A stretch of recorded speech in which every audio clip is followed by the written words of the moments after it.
All right. So, Mike, this first question's for you. How rewarding of a feeling is it to, start 60 years ago in your own garage and then, you're celebrating a 50th anniversary. Tell me a little bit about how that feels being able to come back out and perform.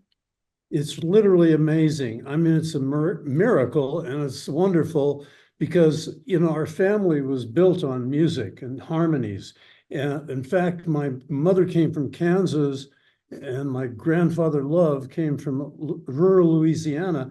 The Wilsons had no money. They actually camped on the beach during the Dust Bowl days, which preceded the Great Depression. So this is a long time ago, but they had zero money. But what they did have is talent. They had harmonies, they had music. My uncle sang in a quartet, my mom sang in light opera in a trio. And so it was always all about music. My grandfather Love started working in the sheet metal industry. My grandfather and my father worked during World War II building galleys, actually kitchens for warships. And so he didn't have to go to the war, so therefore I'm here. And so anyway, it's just a combination of hard work and music. And my nephews, Kevin Love, he was with the Cleveland Cavaliers after he was with the Minnesota Timberwolves, and then he was in Miami recently. He's plays professional basketball. My brother Stan was in the NBA too. So anyway, it's just Are they going to be in Greensboro? No. Yes, we are going to be in Greensboro, but it's a combination of sports and music and hard work, and here we are. But you mentioned this is their 50th anniversary of Endless Summer. Yep. And Mike came up with the whole Endless Summer name, and he did the album and the tracks. But Endless Summer is what turned me on to the Beach Boys. And so for me to be out on this particular tour I just can't believe it. I have to pitch myself. Yeah, John used to drive his bike, he told me, by my parents' house and look in the window and see the gold albums and so on the walls. Until his mom called the police on me, and then that was, No. that was it. But I've been a fan, because, and we see these concerts, I've been on the road with them this week. I mean, first of all, thank you to be a little part of this conduit that's getting music out to the masses that need it so bad. I say that I feel like your music was written for this exact moment right now because we need it. I always say discord is at an all-time high and decency at an all-time low, but thank God we have the Beach Boy music to get us through. And it's so evident at these concerts. It's become a family affair, right? It is. I mean, there are 4 generations literally coming to our shows sometimes. I mean, your great-grandparents, grandparents, their kids, and then the children. Because it's heart music. That's what I've always called it. It bypasses the brain and goes straight to the heart. And that's why you'll see 9-year-olds and 90-year-olds. And this guy is, may I tell him your age? Yeah, he's 52 years old. 52, yeah. He's 83, and he works harder than every one of us on the stage. He's mad if we're not doing 2 shows a day. And I was looking at our presidential candidates. Why don't you run for president? No, thank you. My job is a lot more fun. Yeah, that's true. Well, I was going to say, John, tell us how you got started with the Beach Boys.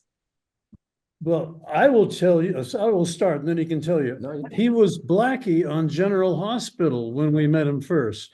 And he grew up in Orange County, California, and he played the drums. He loves to play the drums, and he plays them really well, which is surprising, for an actor. Anyway, so you tell them. Well, I just, and I got turned on to Endless Summer, which is the 50th anniversary of that. And my dad had an 8-track cassette player in his car. And somehow I stumbled upon that. I was like, oh, like the heavens opened up. Like, what is this? What is this music? Yeah. I was so drawn to it, like I said, because it went boom right here. And then I knew a guitar player in the band. I went to see them. I was really bummed out. A girlfriend, I just caught her in bed with someone else.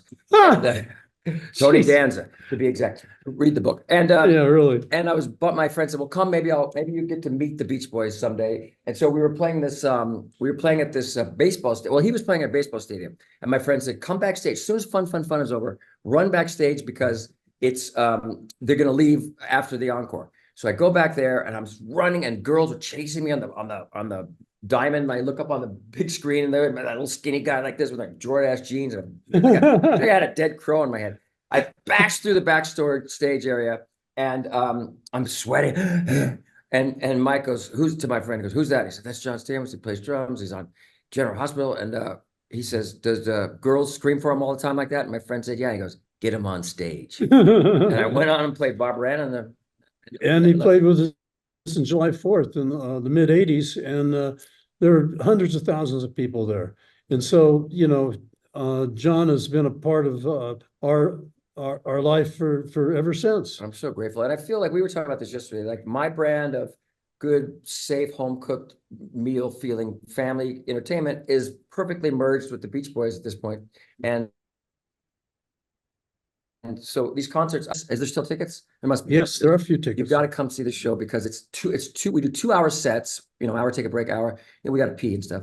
And it's hit. I mean, sometimes he's got to cut out the hits, but it's a communal experience. It breaks down every barrier, every political barrier, every age barrier, everything. It's just a family of all these people as one that are lifted to this place where we really need to be right now. Right. It's the worse it gets in the world, and it's pretty sketchy out there, the more positivity is attractive. And we've always accentuated the positive in the music. Good vibrations, fun. Yeah. Optimism. Wouldn't it be nice? Tell me about that thing in London, that study they did about what songs make you the happiest. Oh, yeah. A guy, a psychologist in Sheffield, England, tested with 2,500 people. He tested a bunch of songs to find out, because he's a psychologist, he wanted to know which songs make people feel the best. Yeah. And Good Vibrations came in at number 1. Mm-hmm. Yeah, I Get Around came in at 8. Earth, Wind and Fire Earth, Wind and Fire had September was number 10, and there was a Pink in there. There was a Bob Marley in there, but to come in at number 1 for making people feel good, that's quite an honor. Yeah, I love that. And so, you guys have your docuseries, you have the book now. How does it feel to be able to perform in front of fans now that they may know a side of you guys that they didn't know before? Well, the Disney Plus has our documentary on it, and that's informed a lot of people about the early origins of the group. It doesn't go all the way up to now, but what it does do is it gives you a really good picture of the family connection between all of us and how it led to these harmonies, and we're obsessed with not only harmonizing, singing the notes, but making a blend. And that blend and those 4-part harmonies attached to that rock and roll beat that Chuck Berry came up with, let's say, well, that made for a special formula. And like I said, I've been the lyricist on many of the songs, and I've always accentuated the positive. Yeah. Even if if you fill out a love, or somebody fill out a love with you and you're really devastated, at least you found that happiness at one time in your life. And that part was good. So that's a song called The Warmth of the Sun. Yeah, and I think you were talking about the documentary, which I thought was really well done, because it really did accentuate the positive. And so many of these documentaries and books on you guys, sometimes they go to the negative. Every band has negative stuff. But what I loved about the documentary was they really highlighted Mike's contribution to the Beach Boys. Sometimes it gets overlooked. And I'm telling you the absolute God's honest truth. And it's not, and this documentary shows that he really was side by side with Brian, writing all those hits. Brian will say it. Everyone in the band will say it. And Mike would come up with the hooks. I'm picking up good vibrations, round, round, get around. I go, Aruba, Jamaica. That's all Mike. And that's what you remember out of those songs. Also, may I say, keep complimenting you, is that when the whole world wanted to be us, a lot of it was the imagery that he was painting with his lyrics about, again, positivity, optimism, Camelot, and the whole world was like, wow, California, look at what's going on over there. And it's, but because of these guys. There are more American classic cars from the 50s and 60s in East Germany. Used to be East Germany and West Germany. East Germany used to be controlled by the communists, right? Well, there are more classic cars in East Germany than anywhere in Europe. Now, why is that? Because the Beach Boys, we sang about those cars, and they represented America and freedom and something really, powerful. Yeah, powerful. And great looking and powerful. So it's That's just you.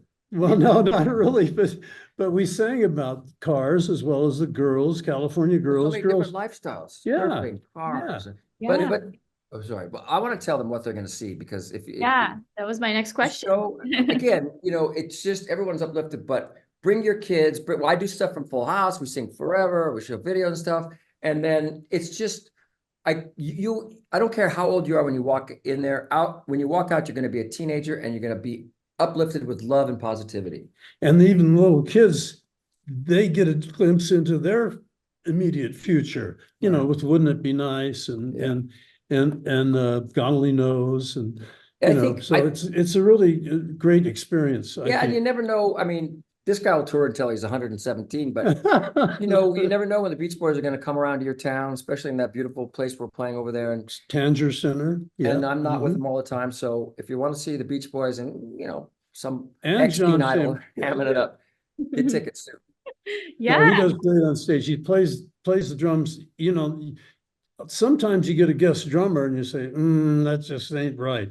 And but he's into it and has been into it for 50 years now. Playing with the Beach Boys has been, next to my wife and my son, is the greatest thing that has ever happened to me in my life. And I'm so grateful to you, Mike. And I'm so Yeah. grateful to the fans that have been coming out. The shows have been sold out.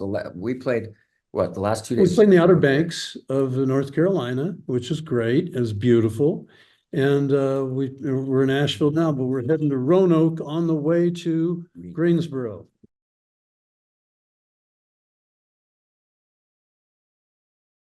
Thanks for watching. Stick around by subscribing today and don't miss a single video.